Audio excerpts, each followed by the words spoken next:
So I'm Nathan Burba. I used to go to USC actually and do a lot of game development, and I'm here actually on campus on West Adams, where they have the USC Game Pipe Showcase, which is essentially the kind of final showcase for all of the projects for a year at USC, specifically with the Viterbi School and the Game Pipe program.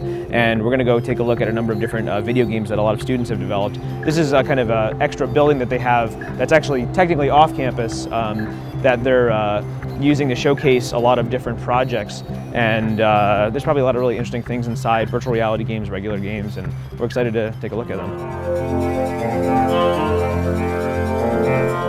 I'm Mike Zaida. I'm the director of the USC Game Pipe Laboratory. The program is fantastic. I've had about 2,000 students in my classes in 12 and a half years.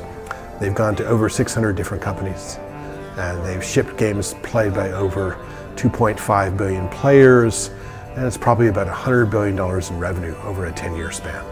There's a show that. Interesting. How'd you guys end up doing locomotion? Press down, and then you move the handles back and forth. Nice. So you can do it to either one or both. You got the phone. Oh, nice. And you start. That's pretty cool. I like that little interface. Yeah. So usually it starts off with a phone. Thank you for looking at the game. Yeah, no, my pleasure. Yeah, thank you so much. Thanks for showing it to me. Appreciate it. Yeah, you definitely. First rule of VR: no jacket. You will get hot. So this floor is where all of the advanced games games are. Basically, advanced games is a year-long program. It's essentially the highest level of game development at USC, and kind of these are a lot of the games that have come out of that for this year, essentially. I think the right transition from graduate school or undergraduate school is you build a great game, everyone remembers it, gets you that job at Electronic Arts or Activision or Rockstar San Diego, and it gets you the skills and the abilities and the knowledge that you are one of an elite group of people who knows how to build and sell hit games. That's what you should be doing. Our model for what we do here is modeled after the amazingly successful USC School of Cinema, which is everyone from the School of Cinema who makes a film together has their careers attached to each other. Because when you go off and you're out there making a film, you go, God, I need this kind of person, I'll just get my old buddy. And so you'll see the success of the cinema school. And when I went to found the games program, I made it so that we're like that. I figure we'll make our rounds, and then maybe we'll hit campus as well after that. Hey, I'd love to learn more about this project. I'm Nathan, by the way. Hi. Ted, nice to meet you. Nice to meet you.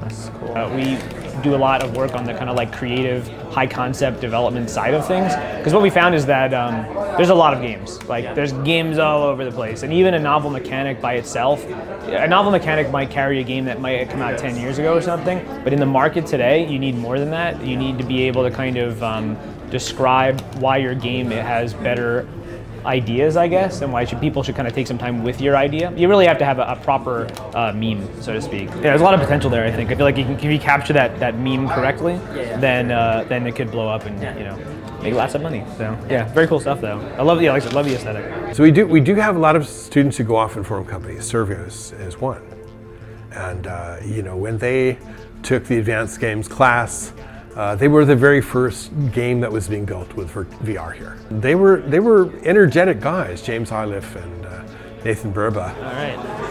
So a lot of stuff going on here. It's a fun space. It's good energy. So right now you're playing as a space fleet admiral. So you're commanding your fleet to detect your green planet in the middle against enemies coming from the left and right, black-red portal that you can't quite see. So it's really fun tabletop VR game, kind of like StarCraft in VR, but you can actually go in and see the ships and go right up to them. So you actually feel like you're part of the combat and you're kind of orchestrating it all. And that kind of ability to have control over the camera, I guess, with your head, being inside of everything and being able to manipulate everything with your arms is just incredibly fun. It makes it a much more tactile experience. It's like StarCraft meets Warhammer, essentially.